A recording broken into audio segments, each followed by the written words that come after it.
Salam satu Tuhan.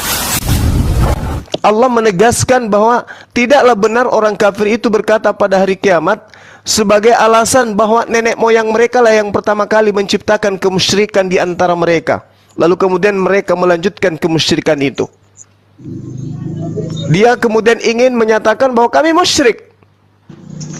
Kami ini menjadi orang kafir disebabkan karena nenek moyang kami juga seperti itu adanya. Itu tidak benar.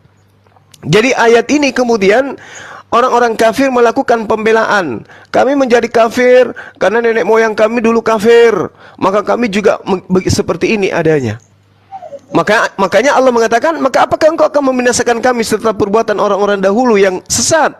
Mereka akan menyatakan bahwa kekafiran kami itu karena keturunan, karena orang tua kami kafir maka kami kafir. Maka Allah mengatakan, wa kadzalika nufassilul ayati wala'allahum yarji'un. Dan demikianlah kami menjelaskan ayat-ayat itu agar mereka kembali kepada kebenaran. Jadi ayat ini sebelum terjadi kemudian ini berlaku bukan hanya orang yang sesama dengan Rasulullah, kepada kita semua, kepada Anda. Kepada Anda juga berlaku. Sehingga nanti ketika di akhirat, ketika Anda diputuskan masuk ke neraka, Anda tidak ada alasan untuk mengatakan, ya Allah, saya menyembah Yesus karena nenek moyang saya juga, ibu bapak saya juga menyembah Yesus. Allah akan mengatakan, loh, bukannya sudah diterangkan kepadamu Al-Quran, bukannya sudah pernah berdialog dengan Bang Suma, menyatakan bahwa jangankan kamu orang-orang Kristen, orang-orang Yahudi yang didatangkan kepada mereka kitab dari Allah dan diutus kepada mereka Nabi dan Rasul secara beruntun kepada mereka, toh disuruh beriman kepada Quran, apalagi sampean. Kenapa Anda enggak beriman? Nah, maka orang-orang kafir itu mengatakan, sesungguhnya nenek moyang kami telah mempersekutukan Tuhan sejak dahulu. Sedang kami ini ya keturunannya, maka kami juga melakukan hal yang sama. Tidak bisa. Karena kenapa? Al-Quran sudah menjelaskan.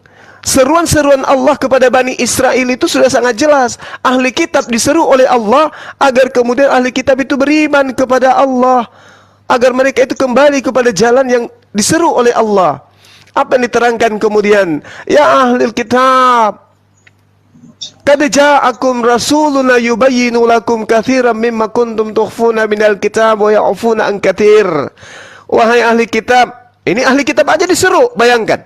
Orang Yahudi diseru oleh Al-Quran, wahai orang Yahudi, ahli kitab, umatnya Nabi Musa, umatnya Yesus, dengarkan, telah datang kepada kalian itu Nabi kami, baginda Rasulullah Muhammad SAW, untuk menjelaskan sebagian dari isi kitab yang kalian sembunyikan.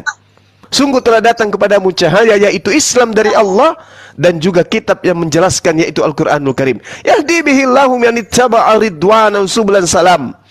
Dengan Al-Quran itulah Allah memberi petunjuk kepada orang yang mengikuti keridaannya kepada jalan keselamatan. Nah, jadi tidak ada lagi alasan nanti bos di yaumul hisab, oh saya menjadi kafir karena mengikuti emak saya. Nggak ada lagi alasan itu. Karena kebenaran sudah sampai. Ini sudah disampaikan. Dengan kitab itu Allah memberi petunjuk kepada orang yang mengikuti keridaannya kepada jalan keselamatan. Jadi siapapun yang ingin selamat, ikut kepada Al-Quran. Makanya tema kita yang Anda pilih, bahwasanya konsep keselamatan itu tak lain dan tak bukan la ilaha illallah Muhammad Rasulullah. Di luar itu tahayul, di luar itu hanya angan-angan belaka. Demikian sementara, silakan. Iya, baik, terima kasih. Pertanyaan sangat bagus ya, bahwasan apakah Paulus adalah rasul yang menggenapi nubuatan yang ada di dalam Alkitab, yaitu khususnya Perjanjian Lama. Saya katakan bahwasan nubuatan yang terkonfirmasi di dalam Perjanjian Lama itu tidak diperuntukkan kepada Paulus, tetapi itu diperuntukkan kepada Yesus, karena memang Yesus adalah tokoh sentral bagi orang Kristen, maka itu tidak diperuntukkan kepada Paulus. Jadi kalau berkaitan tentang utusan, saya ingin menyampaikan kepada netizen bahwasan Paulus tidak diutus oleh siapa-siapapun, tetapi Paulus yang menentukan dia untuk memberitakan nama Yesus kepada bangsa-bangsa adalah Yesus itu sendiri. Itu terkonfirmasi di dalam Kisah Para Rasul 9 ketika Paulus dalam perjalanan menuju ke Damsyik untuk menganiaya murid-murid Yesus yang ada di sana yang sedang memberitakan Injil kepada orang-orang di Damsyik. Maka dengan amarahnya Paulus dan dia mengajak sahabat-sahabatnya untuk pergi ke sana untuk melakukan penganiayaan. Tetapi di dalam perjalanannya Yesus datang dalam kemuliaan dalam berupa cahaya, lalu memanggil Paulus, lalu berbicara kepada dia bahwasan pergilah ke Damsyik, sebab di sana ada yang akan dikatakan kepadamu. Apa yang akan dikatakan kepada Paulus? Bahwasan Ananias yang akan menyampaikan apa yang akan disampaikan kepada Paulus. Maka Paulus pun mengikuti apa yang diperintahkan oleh Yesus, karena Yesus datang dalam kemuliaan dalam berupa cahaya. Maka Paulus menuju ke Damsyik. Maka sampai di sana, sebelum Paulus sampai di sana, Yesus terlebih dahulu menyampaikan kepada Ananias bahwasan akan ada seseorang yang akan datang kepadamu, yaitu bernama Paulus, dan akan menemuimu. Dan orang itu akan aku jadikan sebagai alat untuk memberitakan namaku kepada bangsa-bangsa. Jadi Paulus yang memerintahkan dia untuk memberitakan Yesus kepada bangsa-bangsa adalah Yesus itu sendiri. Karena Yesus datang dalam kemuliaan memberikan amanahnya kepada Ananias, lalu Ananias disuruh untuk menyampaikan kepada Paulus, maka Paulus sah untuk menerima apa yang diperintahkan oleh Yesus secara langsung. Jadi Paulus ditugaskan untuk memberitakan nama Yesus kepada bangsa-bangsa lain, tetapi tidak diperintahkan untuk memberitakan nama Yesus kepada bangsa Yahudi, karena memang Injil yang diberitakan kepada bangsa Yahudi itu hanya diperintahkan melalui Petrus. Jadi tugas Petrus dan Paulus berbeda. Petrus memberitakan Injil kepada orang-orang Yahudi, yaitu kaumnya sendiri, tetapi tugas Paulus yaitu memberitakan nama Yesus kepada bangsa-bangsa lain. Nah, di sini sudah sangat jelas ya bahwasan saya sudah mengonfirmasikan bahwasan Paulus mendapat legitimasi daripada Ananias, dan Ananias mendapat wahyu langsung dari Yesus. Nah, ini selesai ya. Oke, saya tanggapi Saudara Meme. Kalau kita melihat dari pernyataan saudara, Paulus tidak diutus oleh siapapun. Sedangkan hukum Taurat itu adalah hukum yang dikhususkan kepada Bani Israel. Bani Israel, Bani Israel. Yesus juga mengkonfirmasi keberadaannya beliau, bahwa aku diutus hanya kepada domba-domba yang hilang dari Bani Israel.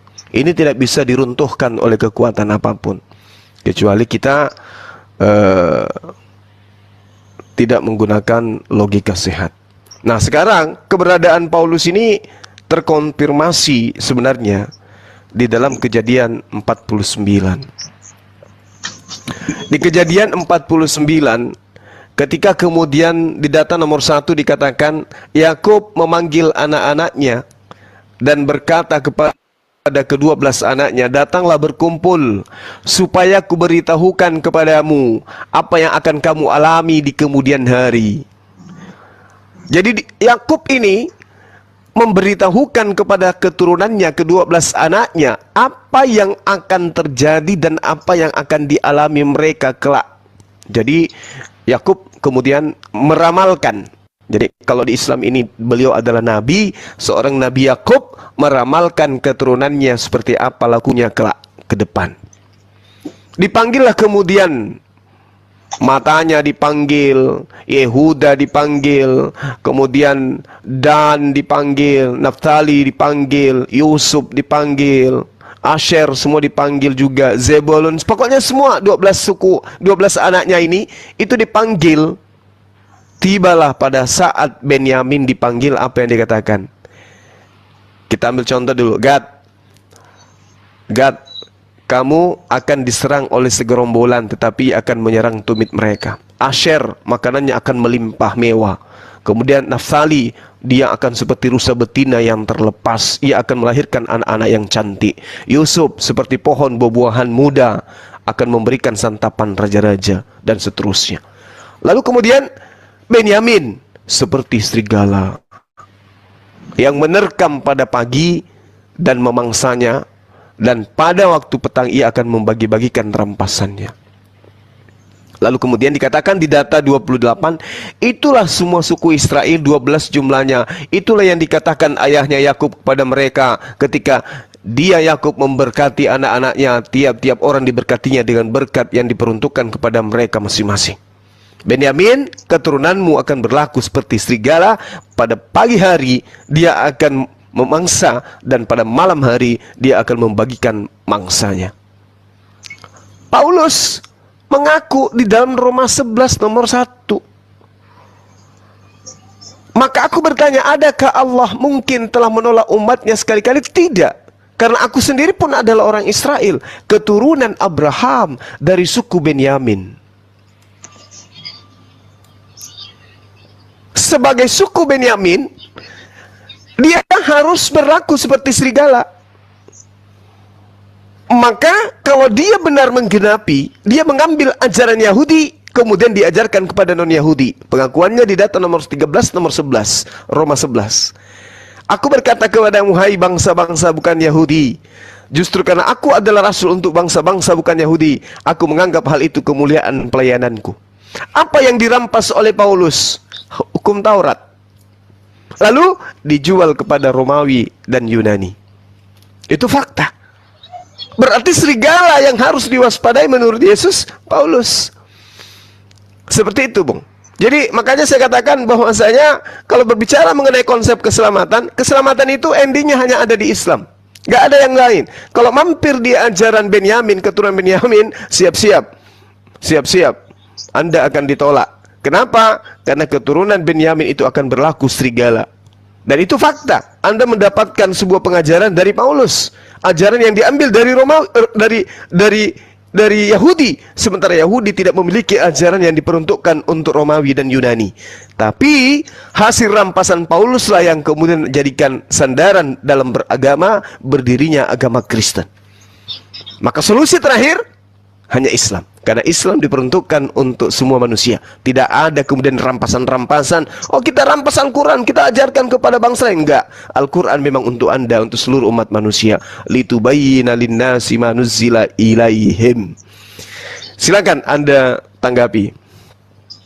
Ya baik, terima kasih atas waktu yang sudah diberikan Bang Juma kepada saya. Yang harus saya counter di sini bahwasan Paulus tidak pernah menjual hukum Taurat ataupun kitab Taurat itu kepada bangsa manapun. Sebelum Paulus menjadi rasul, hukum Taurat ataupun kitab Taurat itu sudah diterjemahkan ke dalam bahasa Yunani yang disebut dengan Septuaginta. Artinya kitab Taurat itu sudah tersebar di dalam kalangan Yunani. Artinya Paulus terlambat. Jadi di sini ketika Anda mengatakan bahwasan di zaman Paulus yang menjual kitab Taurat itu kepada bangsa Yunani, saya katakan Anda salah. Jadi yang harus dipahami di sini bahwasan kekristenan tidak pernah menjadikan Paulus sebagai tokoh sentral, tetapi kekristenan itu mengimani bahwasan tokoh sentral di dalam Kristen hanyalah Yesus sendiri, karena dia adalah firman Allah yang menjadi manusia untuk menyelamatkan manusia dari dosa. Jadi tokoh sentral di sini harus dibahas adalah Yesus, bukan Paulus.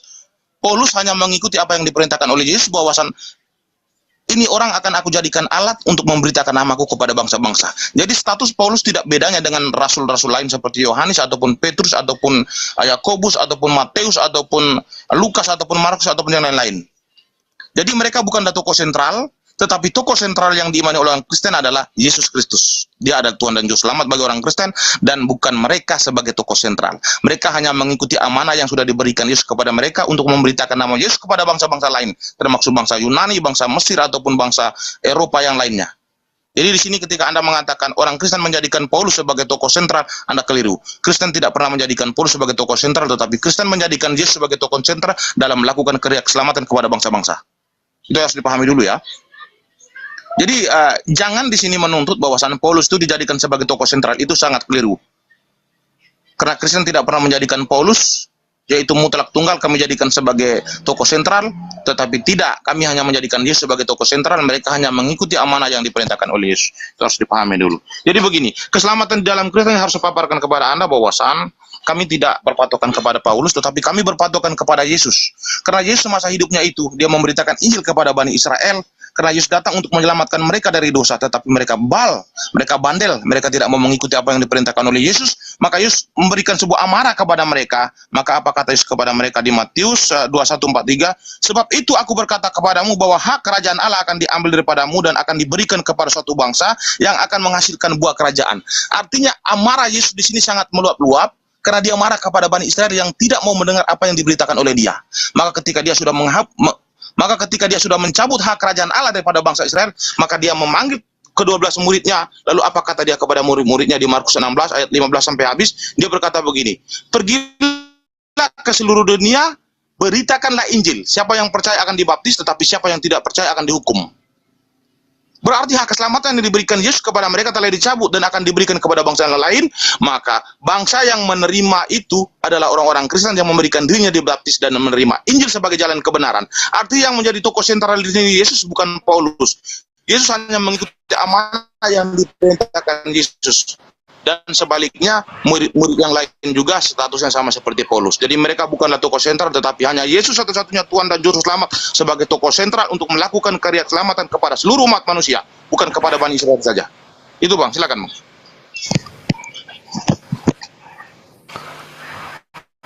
Baik, Assalamualaikum. Saudara Meme. Waalaikumsalam warahmatullahi wabarakatuh. Jadi, yang pertama, saudara mengatakan Paulus tidak diutus oleh siapapun. Yang kedua, Anda mengatakan Kristen tidak tidak mengunggulkan, ya, tidak menjadikan Paulus itu sebagai tokoh sentral. Anda keliru. Sebenarnya tokoh sentral yang diumpetin itu Paulus. 14 kitab yang yang dibuat oleh Paulus itulah yang membuat Anda menjadi Kristen hari ini. Bukan ajaran Yesusnya, tapi ajaran Paulusnya yang membuat Anda menjadi Kristen. Kalau saudara mengatakan bukan Paulus yang menjadi tokoh sentral, itu karena Anda malu. Sorry, itu karena Anda memang ya harus mau tidak mau, Anda harus mengikuti itu. Pola itu yang Anda harus jabarkan lebih ke depan daripada mengakui. Sebab kenapa? Yesus tidak mengenal Paulus. Yesus tidak mengenal Paulus. Nah, ketika kemudian dikatakan keturunan Benyamin, Paulus orangnya. Dialah yang mengajarkan, kemudian mengambil ajaran Yahudi, ya, dia rampas ajaran itu. Kemudian dia bagi-bagikan kepada Romawi dan Yunani, lahirlah Kristen. Ini nubuatan Nabi Yakub. Panggil seluruh anaknya. Tiba pada masa Benyamin, keturunanmu akan berlaku seperti serigala.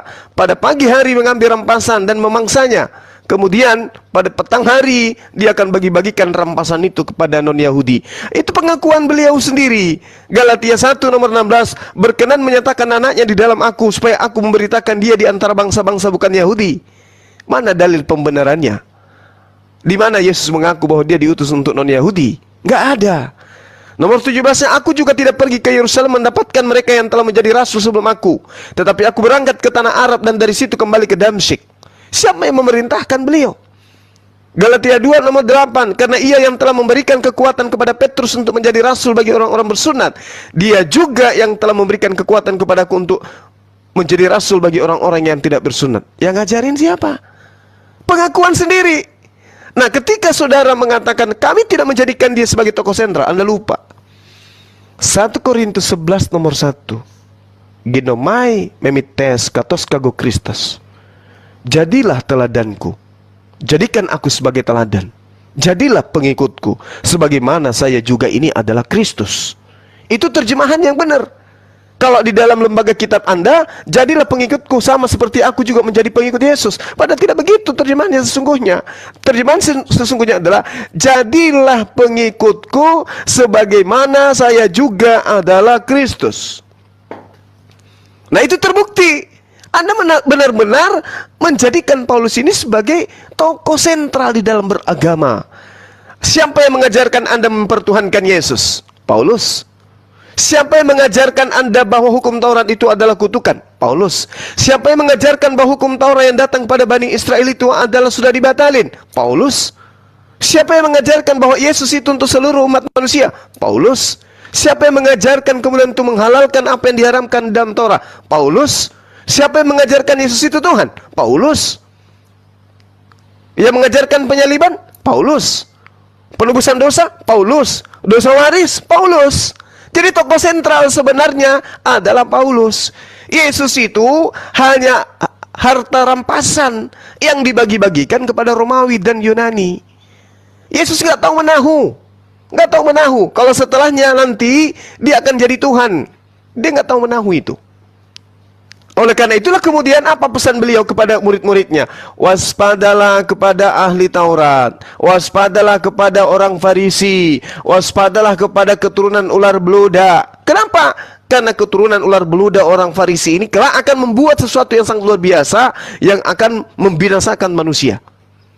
Nah, makanya saudara saya, tadi kita berbicara mengenai keselamatan. Keselamatan itu tidak ada lain dan tiada bukan hanya di Islam. Kalau dulu keselamatan itu pada masa Nabi Musa adalah mengimani Nabi Musa sebagai utusan Tuhan. Pada masa Yesus mengimani Yesus sebagai utusan Tuhan. Setelahnya datang baginda Rasul Muhammad SAW mengimani beliau sebagai utusan Tuhan. Itu finalnya. Finishnya di situ.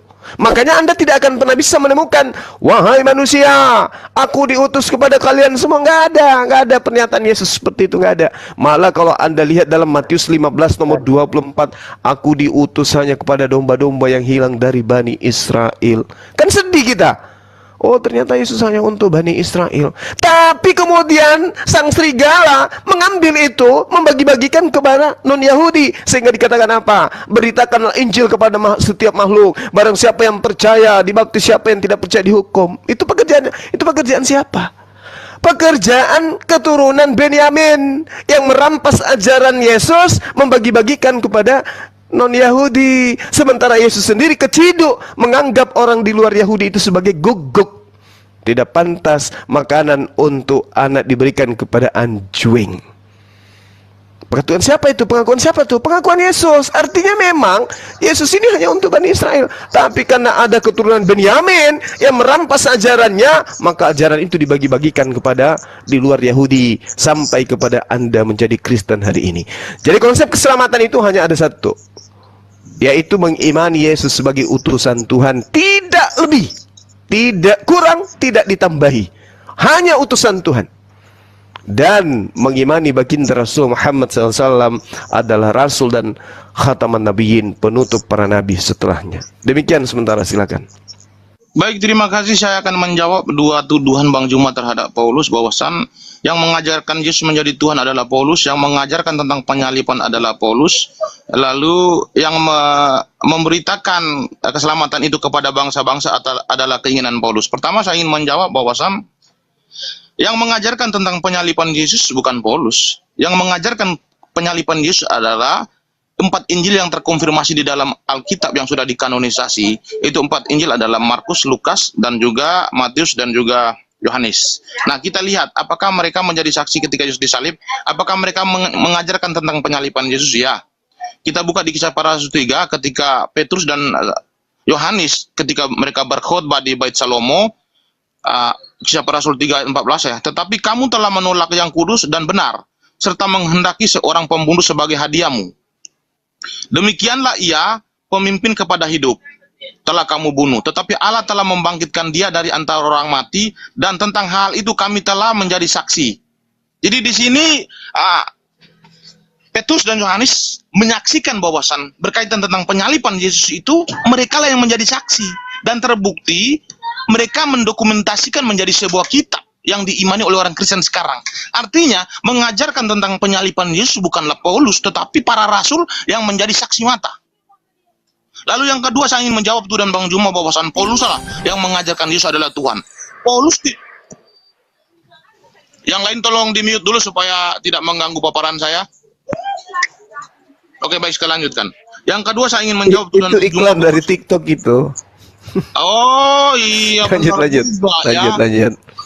Iya, makanya masukin abang. Nah, lanjut. Oke, baik. Saya lanjutkan. Yang kedua, saya ingin menjawab tuduhan dari Bang Juma bahwasan yang mengajarkan Yesus Tuhan bukan Yesus tetapi Paulus. Di sini saya ingin mengutip di Yohanes 16:26 ya.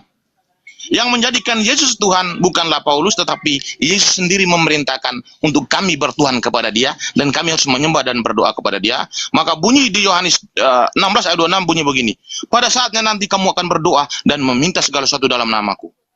Jadi kalau kamu berdoa dalam namaku, aku akan melakukannya.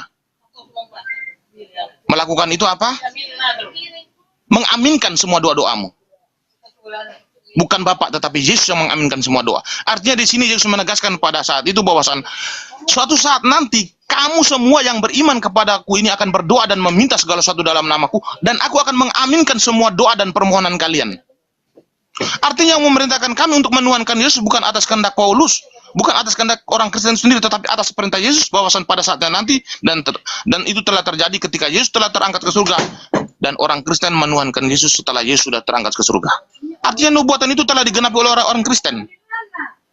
Jadi ketika tuduhan Anda bahwa orang Kristen menuhankan Yesus atas perintah Paulus, Anda keliru. Di sini atas perintah Yesus sendiri, bukan Paulus. Di sini mutlak, tidak ada lagi yang perlu dipertanyakan lagi. Sudah selesai dua jawaban ini sudah cukup. Lalu saya akan menjawab yang terakhir. Anda mengatakan bahwa Yesus itu diutus hanya kepada Bani Israel. Yesus datang ke dunia untuk menggenapi janji Allah kepada Abraham. Allah berjanji kepada Abraham bahwa olehmu seluruh kaum di muka bumi akan mendapatkan berkat. Artinya dari keturunan Abraham, Ishak dan Yakub ini, seluruh kaum di muka bumi akan mendapatkan kasih karunia dari Allah. Seluruh kaum di muka bumi yang tidak mengenal Allah akan mengenal Allah melalui keturunan mereka. Dan terbukti dari zaman ke zaman, dari Musa, Ishak, dari Yesaya, Yeskiel, Daud, Salomo, mereka belum menggenapi janji Allah. Dari mereka, seluruh kaum di muka bumi belum mendapatkan berkat ataupun kasih karunia dari Allah. Tetapi di zaman Yesus, maka Tuhan memberikan kasih karunia kepada seluruh bangsa-bangsa dengan mengatakan di Yohanes 3 ayat 16, karena begitu besar kasih Allah akan dunia ini sehingga ia telah mengaruniakan anak yang tunggal supaya setiap orang yang percaya kepada dia tidak binasa melainkan peroleh hidup yang kekal. Karena kasih karunia Allah itu sudah diturunkan pada zaman Yesus, maka Yesus telah menggenapi janji Allah. Maka Yesus datang ke dunia bukan hanya kepada Bani Israel saja, tetapi kepada bangsa-bangsa goyim yang tidak pernah mengenal Allah. Maka mereka akan mengenal Allah melalui Yesus, yaitu Yesus memberikan amanah kepada murid-muridnya untuk memberitakan Injil kepada bangsa-bangsa dan memberikan diri mereka dibaptis. Maka mereka telah menggenapi janji Allah. Jadi 3 tuduhan ini sudah saya jawab. Silakan Bang Lima. Baik, yang pertama saya ambil dari akhir ya. Saudara mencoba mengutip Kejadian 22. Jadi di situ diterangkan bahwasanya oleh keturunan mula semua bangsa di bumi akan mendapatkan berkat. Lalu kemudian saudara mengatakan keturunan yang dimaksud adalah Yesus. Gugur ketuhanan di situ. Sudah kukatakan bahwasanya keselamatan itu hanya ada di Islam.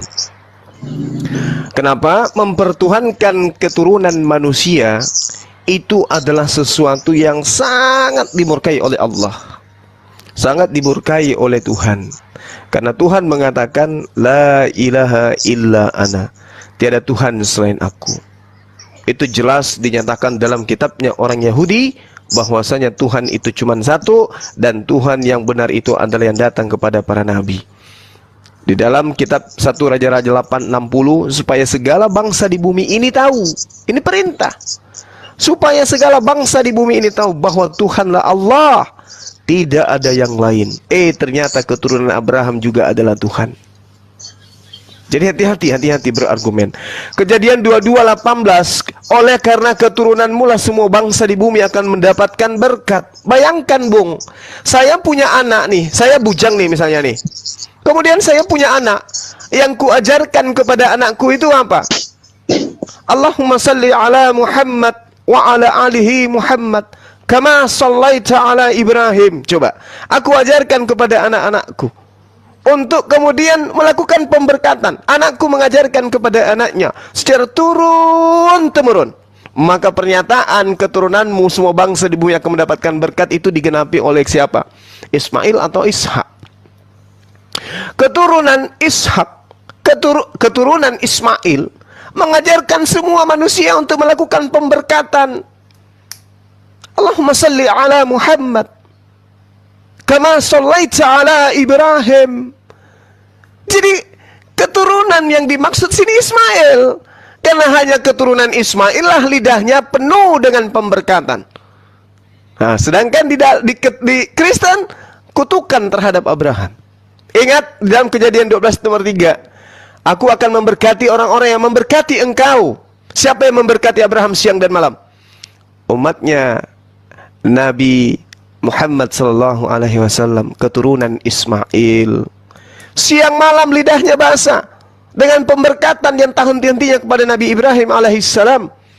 Dan siapa yang mengutuk engkau Abraham, aku akan mengutuk mereka. Orang Kristen siang malam mengutuk Abraham dengan mengatakan Abraham punya gundi, Abraham punya selir, anaknya yang adalah anak budak. Bukan Ismail anak tunggal, tetapi dia itu hanya ada anak budak, tidak dianggap keturunan yang dianggap hanya Ishak. Itu adalah kutukan kepada Abraham. Siapa yang sibuk dengan pengutukan itu? Kristen. Makanya saya katakan keselamatan itu hanya ada di Islam. Itu yang pertama. Jadi semua bangsa di muka bumi ini akan mendapatkan berkat. itu hanya ada di Islam. Nah, kemudian yang kedua dari yang pertama, Anda mengatakan bahwasanya Yesus